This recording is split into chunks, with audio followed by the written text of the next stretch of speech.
He's back, but he's leaving again.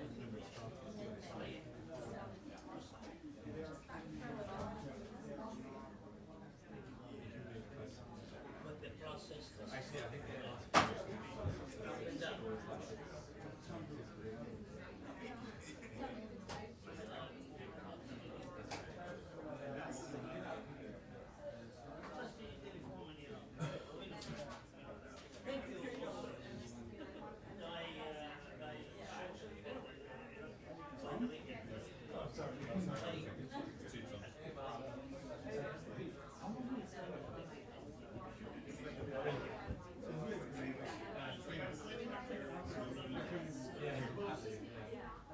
I'm just filling in. Yeah, it's very good. That's the DC.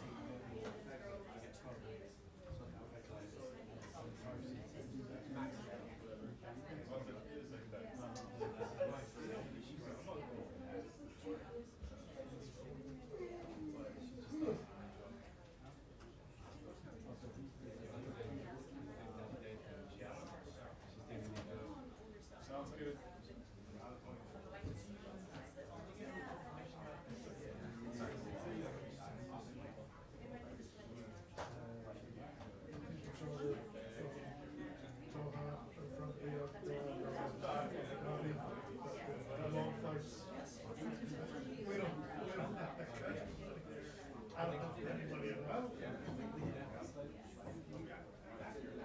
Yeah. I just got it.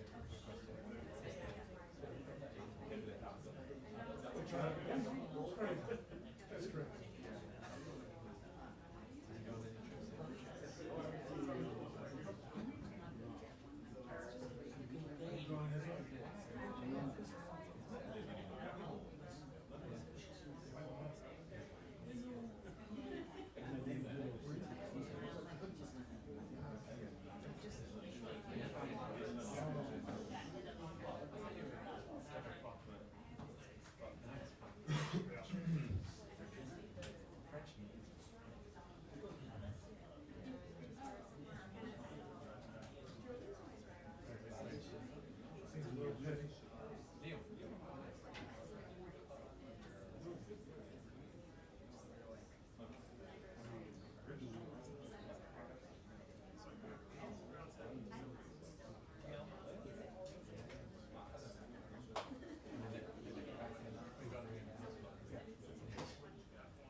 Alrighty. Anyway, good to see you. Yep.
215 or 250. 250, 215. Thank you. Relax.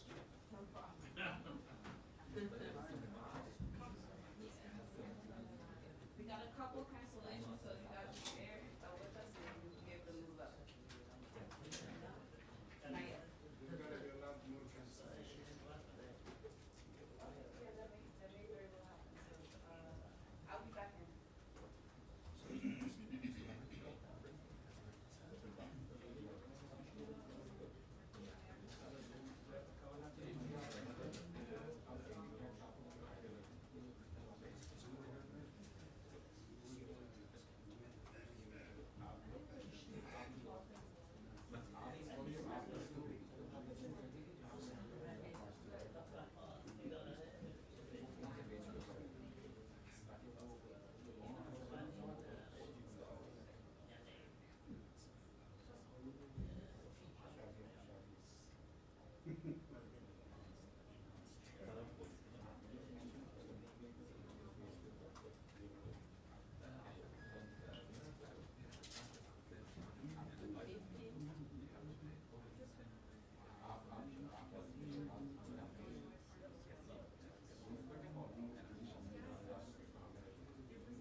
here for 25 years, living in this country. And White House and Pentagon.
No.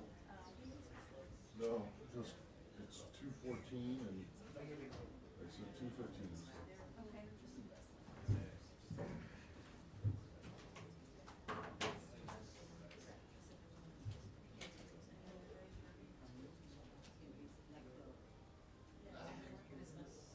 Hello?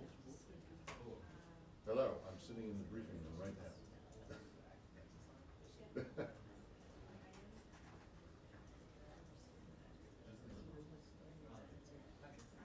Okay. Okay.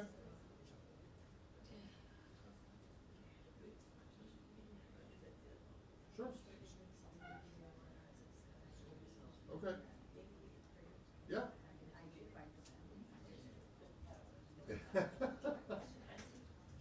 Yes. Indeed it is. It's not a problem. Okay, bye.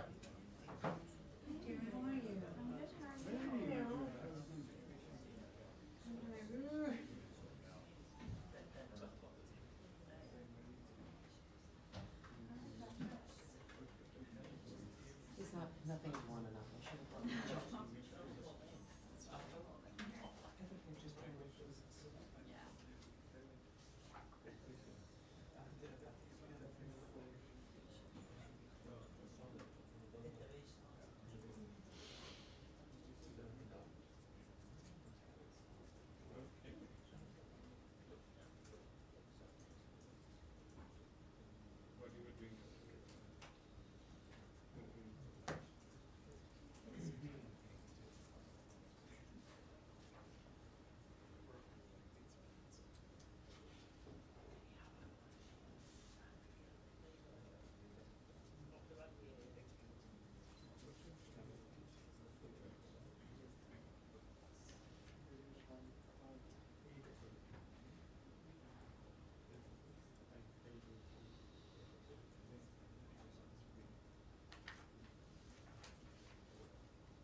Oh, they're just getting up. I thought they were standing for me. They're moving. Thank you, ma'am. Oh, gosh, no. Did I come in too quickly? Maybe I did, for a change, but not too quickly technically, obviously. Busy day. Turn these phones off.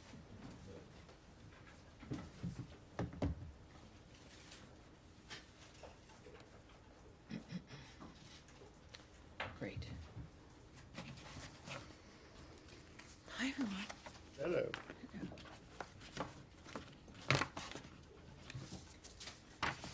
All right. Thanks for being here. And for everyone watching at home, thank you very much. And for C-SPAN covering this, always live, which I appreciate. Alrighty, so obviously a little bit of an announcement. Happy 100 days. I know this was on your calendar, wasn't it? It should be. Happy 100 days, everyone.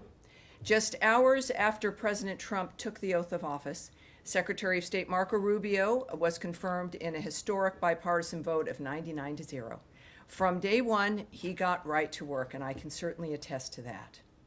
As I said in my first briefing, Secretary Rubio promised to deliver a foreign policy grounded in President Trump's vision, one that would make America stronger, safer, and more prosperous. 100 days later, that promise is being kept. Secretary Rubio has returned the department to the fundamentals of diplomacy, engaging in the persuasion and power of face-to-face meetings around the globe, reminding our partners that being friends with the United States brings benefits that improve the quality of everyone's lives. Here at the State Department, we are rewarding performance based on merit, demanding accountability for every tax dollar spent, and ensuring every policy serves the interests of the American people. To restore integrity and results-driven foreign assistance, the Department and USAID have saved the American taxpayers billions of dollars by ending outdated and misaligned foreign aid programs. Instead, we are prioritizing core U.S. policies. That includes the life-saving response in Uganda, where more than 75 American experts worked hand in hand with local officials to officially end Uganda's 2025 Ebola outbreak, a tremendous global health achievement. The Secretary has traveled extensively, and don't I know it, to 15 countries, deepening U.S. diplomatic ties and securing major foreign policy wins, from Panama's decision to withdraw from China's Belt and Road Initiative to his leadership in bringing Ukraine and Russia to the table to discuss a path towards peace, leading the nations closer to peace than ever before. His efforts to protect our homeland are having a global impact. We've designated 6 violent Mexican cartels, along with TDA and MS-13, as foreign terrorist organizations to block their financial networks and bar their entry into the United States. Our border is more secure than ever, and illegal crossings at our southwest border have dropped by 95% since 2024. This is due to President Trump's leadership and Secretary Rubio's historic action to secure agreements with Guatemala, Panama, and El Salvador to intercept and deport illegal aliens who enter their territories. And to further build regional peace, Secretary Rubio signed a declaration of principles between the Democratic Republic of Congo and Rwanda, launching a pathway to stability in the region. In the Middle East, he is actively working with Israel, Arab partners, and the European Union to shape post-war governance in Gaza and lay the groundwork for Arab-led reconstruction efforts, aligning with President Trump's long-term vision for peace in the region. He also has reinforced the United States as the premier strategic partner for Gulf allies, resulting in 2 landmark investment commitments from the United Arab Emirates and Saudi Arabia for technology, defense, and infrastructure. Those deals total $2 trillion in investments. We've also brought Americans home. Through diplomacy, we've helped secure the release of dozens of unjustly detained U.S. citizens, bringing them back to their families where they belong. We've reinstated Cuba as a state sponsor of terrorism, sanctioned Iran's shadow oil fleet and Houthi financiers, as well as designated the Houthis as a foreign terrorist organization. These steps send a clear message. Under this administration, there will be consequences for supporting terrorism. 100 days in, the results are undeniable. This is American diplomacy the American people deserve. Decisive, accountable, and unapologetically America first. And I do believe that you may have some questions. Andrea Mitchell, who is now surprised. Hi, good afternoon. Andrea Mitchell. It was all set up. She is, she was thinking she had some extra time, but this afternoon, it's morning somewhere. In Los Angeles, it's the morning. In Hawaii, it's very early. What can I do for you? Or should I ask? I will go to Matt Lee first. I'll start. Well, no, I thought you were prepared. Shall we? Finally, Finally, I'm asking the questions. All right, here's what we'll do. We will go with Well- Matt, and then I will come back to you. I just have two very brief. You ones. set that What- up as who set I this did up. not. All right, sir. Wait a second. And now I've missed you. Everyone missed you. It was Yes, I'm notably sorry I different was here in the away. room with you gallivanting around London for some reason. But here we are now. Waiting We're for all the together. secretary who never showed up. Well, But anyway, so listen, since last week, since I was away last week, and I know this came up last week, but I just want to try and get a fine point, put a fine point on it, which is that tomorrow is the 50th anniversary of the fall of Saigon, and the end of the Vietnam War. There have been reports that the U.S. has instructed or otherwise advised U.S. diplomats in Vietnam not to attend commemoration ceremonies. Is that true? Because the answer that we keep getting is that the U.S. and Vietnam are strong partners, and this, and they invited people, but there's no decision one way or another. So, is it correct that they've been told or advised not to attend? Well, you know, as well as most people here, if not even better, after decades, that I'm not going to discuss conversations that we've had with our diplomats here or overseas. But I will, in the event people are curious about the answer you expect, I will provide you an answer, and everyone else as well. The United States and Vietnam have a robust bilateral relationship, and we are committed to deepening and broadening those ties. We look forward to working with the Vietnamese government and the people of Vietnam to address shared challenges and opportunities. And considering, again, half a century ago, when that ended, we now, of course, have a generation, my generation, that it is amazing to be able to say that, to have this relationship with Vietnam as a good relationship and one that is bilateral and robust. So that is a very good example of what can happen over the time of about 50 years. Okay. Did you have a second question? Well, yeah, but just on this, I mean, so Sure. are U.S. diplomats going to be participating in these? You know, I'm not going to answer that question. I'm not going to discuss what has been suggested or not suggested or communications with our allies and or our diplomats in foreign countries. Yes, sir. Thanks. Thank you. I have two questions. The first, there's reporting today that 4,000 visas for students with criminal records were revoked in the first 100 days of the administration. That's a number that's higher than we've seen before. So I wanted to see if I could get more fidelity on that. And then I had a different topic. Well, I know that consular affairs and the State Department do not discuss the details of visas. We do not provide statistics. We do not discuss numbers. And so I would just remind people that certainly I wouldn't comment on a number that has been printed somewhere. What I can tell you is that it's something that we don't provide. And then separately, there's reporting that Iraq has arrested an ISIS suspect linked to the New Orleans terror attack on New Year's. Is the state have any comment on that or any participation? I spoke with the secretary a little earlier. I did not ask him about that, so let's take that back. And I certainly would hope to speak with him again and can ask him that, and we'll get that back to you, certainly. And now, Andrea Mitchell. Yes. I wanted to ask about Ukraine. Okay.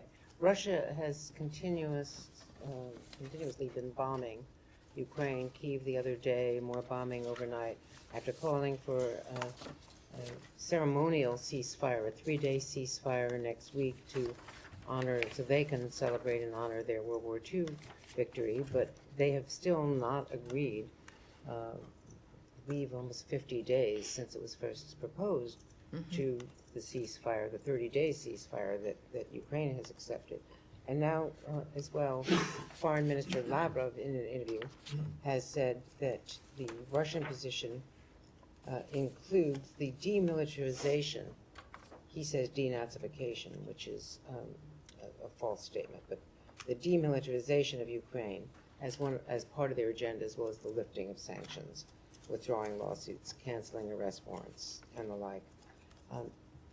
First of all, the U.S. reaction to the continual bombing in Ukraine by Russia, and second of all, the Russian demand for demilitarizing. Would the U.S. ever consider requiring the demilitarizing of Ukraine as a condition of a peace plan? Well, you know I can't and would not discuss what the options were or what's on the minds of our diplomats. And I understand, and I hear from people outside of this briefing room and certainly from all of you, and it's your job to ask. But that is not something we can do. It's harmful to get ahead of what our experts, what our diplomats, what the Secretary of State, what the President of the United States, the most powerful people in the world meeting to find a resolution to this. And discussing it or speculating does not help. It increases, I think, fear and confusion. So I won't do that. But I do have something I can tell you that the Secretary said to me about the situation just a short time ago, Andrea Mitchell. We are now at a time where concrete proposals need to be delivered by the two parties on how to end this conflict. How we proceed from here is a decision that belongs now to the President. If there is not progress, we will step back as mediators in this process. Well, he said on Meet the Press that this week was going to be pivotal. No, sure. I'm This sounds like a paraphrasing. pivotal statement to me. Yeah, so is there some sort of a time frame? Well, to he what said he's now. just said? He said now is the time where concrete proposals need to be delivered by the two parties in the conflict. And if there is not progress, which we leave, of course, I'm not going to speculate on what that timeline means to the President or to the Secretary. But that is a very distinct statement from the Secretary. Both the Secretary and the President are very transparent men, and the American people have been watching this process openly, which itself is kind of a new experience. But that is what he said to me just a little bit ago. Can you All right. speak to his level of frustration with the process? It seems to Well, be reflected no, in his statement. I will not channel the Secretary. He again, is very available. And he has been, again, you saw him this weekend on television, and he's a very clear, often unguarded, transparent man who cares about the nature of what is transpiring on this planet in a very unique position to make a difference. And that is what he wants to do. Yes, sir. Thank you, Tammy. Just to follow up on what the Secretary has said, you quoted him as saying concrete proposals need to be delivered by both sides. Proposals on what? Well, obviously, to end the conflict. So you I expect, mean, we're clearly, it's about what they've been working toward is a ceasefire, a complete, full, durable ceasefire, right? Not a 3-day moment so you can celebrate something else. A complete, durable ceasefire and an end to the conflict. does this mean that the proposals that the United States had on the table, is it off the table now that you're seeking? I'm not going to speculate on what the statement that's been made here means about things that have existed or have been discussed before. It's just what he has said today, and I think it's clear. Fair enough. And my Yeah. second question on North Korea, they acknowledge finally that they apparently have sent their their soldiers to fight for Russia in Ukraine. Does this change your approach, your view to the conflict at all? And any response that you could come up with? Well, we know this is pretty simple. North Korea is not being helpful. They're not being helpful. There are other nations that also are facilitating this carnage, and their actions make it possible to continue. Third countries, like North Korea, have perpetuated the Russia-Ukraine war, and they bear responsibility for it. China? We continue, North Korea, I'm speaking about North Korea, and other third countries, like North Korea. We continue to be concerned by North Korea's direct involvement in the war, North Korea's military deployment to Russia, and any support provided by the Russian Federation to the DPRK in return must end. Russia's training of North Korean soldiers directly violates Security Council resolutions 1718, 1874, and 2270, which collectively impose a broad prohibition on providing or receiving military training or assistance to or from the DPRK. All right? Yes, sir. There's a Go ahead. comment. Yes, sir. On the Middle East, UN Rights Chief Volker Turk today called for concerted efforts to end the Israeli blockade of the Gaza Strip, and Amnesty International accused Israel of committing a live-streamed genocide against Palestinians. We heard President Trump on Friday acknowledge the suffering of people in Gaza and the need for aid to go in. What is the department's view of the ongoing blockade, and will the Secretary push to lift it? And I have a second question. President Trump said just a few days ago that there is a very big need for medicine and food regarding, of course, Gaza and Gaza aid, and that we are taking care of it. And again, within the framework of the negotiations, the actions, the efforts, as we've discussed, I think every briefing, which is appropriate. I think the President of the United States making that statement makes clear that actions being considered and taken, and that the President is working on it. So we are taking care of it. How will that translate to actual actions? Well, we'll find out. He's not a slow man. Also, the United States, of course, supports the flow of humanitarian aid with safeguards to ensure assistance is not diverted, looted, or misused by terrorist groups such as Hamas and the Palestinian Islamic Jihad. But for one thing, we certainly, I think I can say generally about the President, is that when he says something, he acts, and he doesn't lollygag. And in this particular case, with both men setting these first 100 days as the hallmark of the nature of where they've both been personally committed, Secretary Rubio and President Trump, it is on peace and ceasefires for both Ukraine and Russia, and certainly in Gaza. His noting what he wants to accomplish in that regard. Again, there's a very big need for medicine, food, and we're taking care of it. So it will not be long, I'm sure, to see the results of his work. The second question, yes, sir. Senator Sanders. Yes, sir. Go ahead, please. Thanks, Tammy. I wanted to move on to a country which is a neighbor, in fact, Canada. Unless mistaken, I haven't seen any official reaction by the White House or the State Department or officials on the election. I have one. Victory I have last night of yes. Mark Carney Yes, as indeed. the Prime Minister.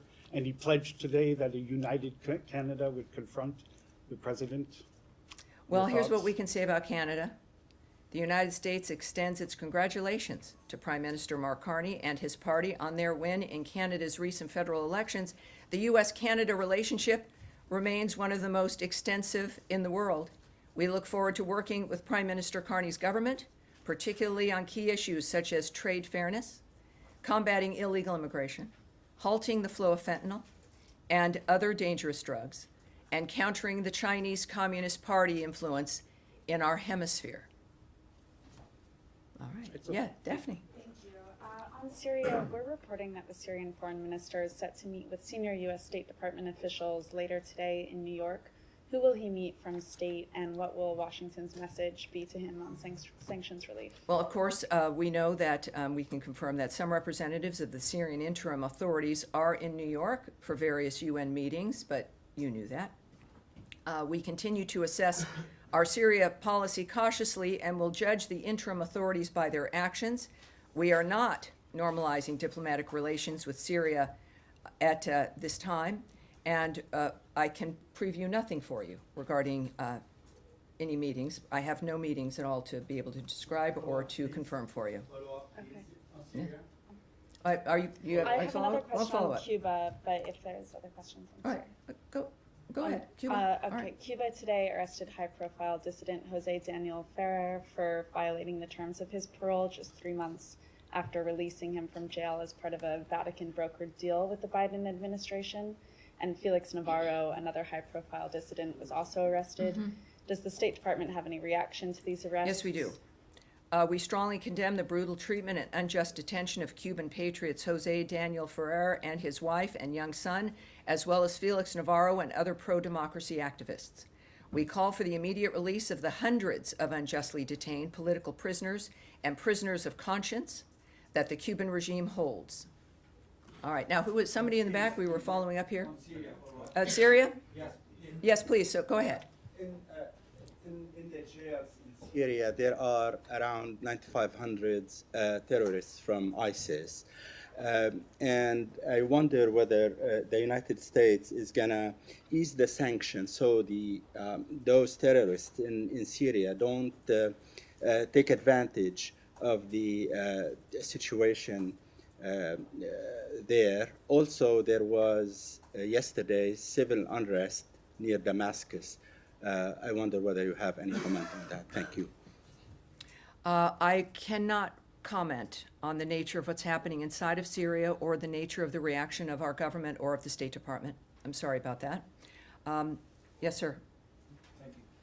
Spain and Portugal suffered yesterday a massive blackout. Has the United States provided any support to them, and does it have any information of what were the causes? Well, yeah, we're all curious about that. It was kind of terrifying to see for all of our friends in Spain and Portugal. One thing I can tell you, of interest, of course, also to the State Department, is that there was no impact on the operation of our missions in Spain or Portugal. Electricity was fully restored to our missions as of this morning. And at this point, I could just refer you to the governments of Portugal and Spain for further information about what has happened. I know they're looking into it, obviously, but at this point, I have nothing further. All right. Yes? Thank you, Tammy. Following up on your comments from Secretary Rubio on the Ukraine proposals, our understanding is Ukraine and the Europeans have presented a counter proposal to what was put on the table by the United States. Should we take this as a rejection of their counter proposal? I think you should take it as what the Secretary meant, which is that what is happening now is that what we expect from them are concrete proposals on how to end this situation. So that's his statement. I would not expand on it as those are the words he used for me. I think it's very, very distinct that now we are at the time where concrete proposals need to be delivered by the two parties on how to end the conflict. How we proceed from here is now a decision of the president's. If there is not progress, we will step back as mediators of the process. And does he have any follow-on conversations planned with his Ukrainian and European counterparts? I saw he spoke with Nothing his that I UK can report counterpart. as of this moment, but clearly this is not a closing of the door. This is now a next step, which I hope that we are able to see. Yes, sir. Thank you so much. Do you think that in first 100 days, President Trump was able to make America more great again, make America more richer Are you again, setting make me America up? more Are safer you again? setting me up? No, I'm just asking your opinion. I'm just asking your opinion. the ultimate freezing moment. I am standing here because of my faith in the President of the United States prior to him winning this particular election, knowing from his past what he's accomplished. Of course, the American people have felt the same way in returning him to this office after 4 years that were not good for the people of this country, economically or otherwise.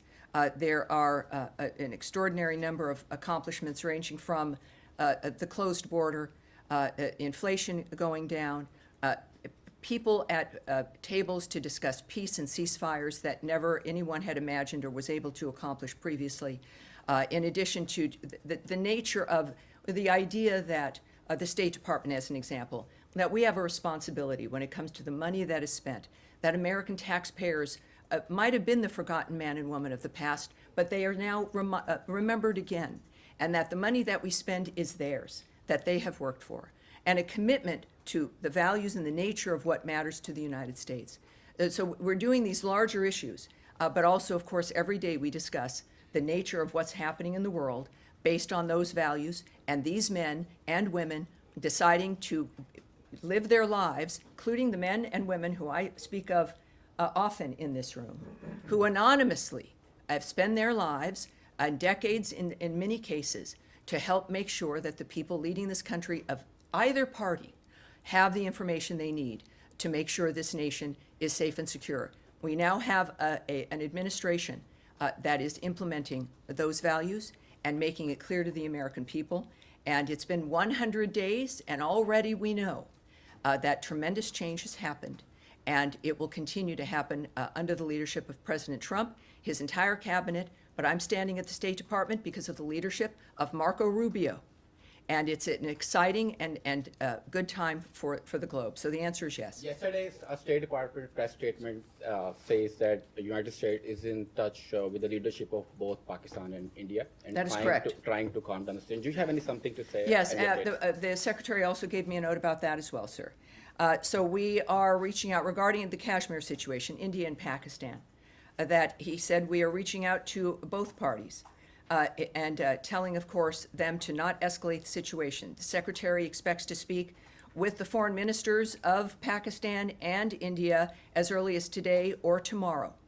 He is encouraging other national leaders, other foreign ministers, to also reach out to the countries on this issue. So it is, again, as I've noted, every day action is being taken. In this case, the Secretary speaking directly to his counterparts in India and Pakistan. We expect certainly the impact he's usually had with the individuals he's spoken with, and certainly with President Trump's leadership, India and Pakistan, having those conversations. It's very important for them. And yes, sir, yes, I've been... There were, on Monday, 68 mostly Ethiopian migrants killed in a detention center in Yemen. Are you in a position to confirm now that this was U.S. military, the result of U.S. military action? I'm not prepared to speak about that. What I can tell you is that Houthi attacks continue to hinder international trade routes in the Red Sea region and have cost the global economy billions. That must stop. And we are aware of various reports in the region, and we are referring questions first to the Department of Defense, but also I will have us take this back to see what more we can have for you later this week regarding that issue. Absolutely. All right, Pakistan, certainly. A Pakistani minister made a statement about performing dirty work for the United States while also denying the existence of Lashkar-e-Toiba in Pakistan. What is the State Department's response to that? Well, as I've noted, the only thing I'm really prepared to discuss here is the fact that the Secretary of State is going to be speaking with the foreign ministers of both countries. And will that be raised? What I can tell you, obviously, we're also monitoring the developments across the board in that region. And we, as you know, at multiple levels, I have to say, are in touch with the governments of India and Pakistan, not just at the foreign minister level, certainly, but at multiple levels. We, of course, are encouraging all parties to work together for a responsible solution. The world is watching this, but I have no additional details in that regard. Yes, ma'am. Yes, ma'am. Yes, ma'am. On whether there has been any further collaboration between the United States and Pakistan since Pakistan facilitated the arrest of an ISIS suspect last month. Yeah, I recall that we appreciated that arrest when it occurred, and I said so here at this podium. But at this point, I think what we should all be looking for is the results of the conversations the Secretary has today with the foreign ministers of both of those countries. Yes, certainly. Go ahead. Congratulations on your 100 days completion. Thank you, sir. So the Secretary, Senor Rubio, already spoke to Pakistan Foreign Minister in these 100 days. But the problem is that the entire U.S. Congress has voted that the election last year were rigged. Recently, your congressional leaders went to Pakistan, which includes a general, a very respectable general. He said that things are not going well, and unelected leaders are ruling Pakistan illegally. So, well, yes, we have a very specific environment right now, with very specific requirements that the Secretary of State is taking care of and engaging in. And we're gonna leave it at that. And as a matter of fact, I've got an event I need to be going to regarding. As a matter of fact, we'll take one more question perhaps on this issue. The young man there with the glasses there in the center here. Yes, sir. Thank you, Tammy. Moving to Indo-Pacific a little bit. First question on Taiwan. Today marks the first 100 days of Trump administration, but also marks the 100th day that we don't have an AIT chairperson yet. So when can we expect a new AIT chairperson? Second question being that I don't think Secretary Rubio has traveled to Asia. Does he have any plan to travel to Asia in the near future and meeting with his Chinese counterpart in the near future? Thank you. Well, I don't have an answer to the first question. We can perhaps take that back and see if we can get something for you. And at this point in time, I don't have anything to report to you about the Secretary's travels.